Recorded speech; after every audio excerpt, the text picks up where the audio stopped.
Hello hi, मी कल्पना तिडके या recipe मध्ये मी आपलं स्वागत करत आहे। मधल्या वेळेसाठी बनवूया फ्राय वांगी। 1 चमचा मीठ टाकून घेऊया। मोठं वांग घेतलेलं आहे आणि त्याचे आज आपण काप बनवणार आहोत। तर हा पाठीमागचा भाग काढून टाकूया आणि याच्या गोल गोल अशा पातळ चकल्या तयार करून घेऊया। अशा पद्धतीने पातळ अशा कोथिंबीर, कढीपत्ता, आलं आणि लसूण यांचं बारीक वाटण करून घेऊया।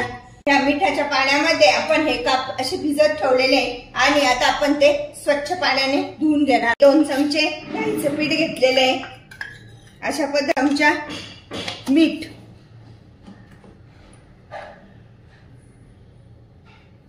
पाव चमचा हळद, अर्धा चमचा धने पावडर, अर्धा चमचा जिरे पावडर आणि अर्धा चमचा लाल तिखट, कोथिंबीर, आलं, लसूण याचं जे वाटण तयार केलंय ते पण आता टाकून घेऊया।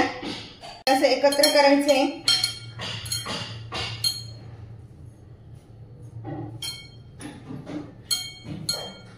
आणि त्यामध्ये हे तयार केलेले जे काप आहे तर ते मिक्स करून घेऊया।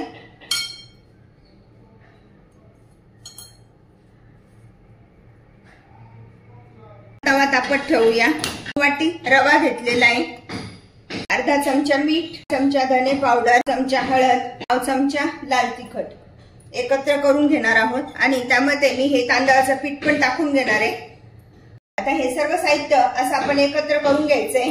कोथिंबीर, आलं, लसूण आणि बेसन पीठ लावून आपण हे फ्राय चांगले असे मिक्स करून ठेवलेले। वांग्यांच्या कापांना आपण कोथिंबीर, आलं, लसूण आणि डाळीचं पीठ लावून ठेवलेले आणि आता आपण हे प्रत्येक काप या रव्यामध्ये मिक्स करून आणि फ्राय करायला ठेवणार आहोत।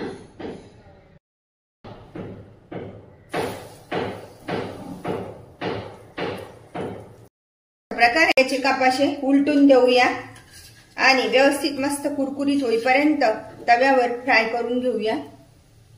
तांदळाच्या पिठामुळे आणि रव्यामुळे हे काप अतिशय कुरकुरीत लागतात आणि खायला खूपच छान लागतात। म्हणजे आता आपण हे काप एका प्लेट मध्ये काढून घेऊया। मस्त कुरकुरीत झाले ना।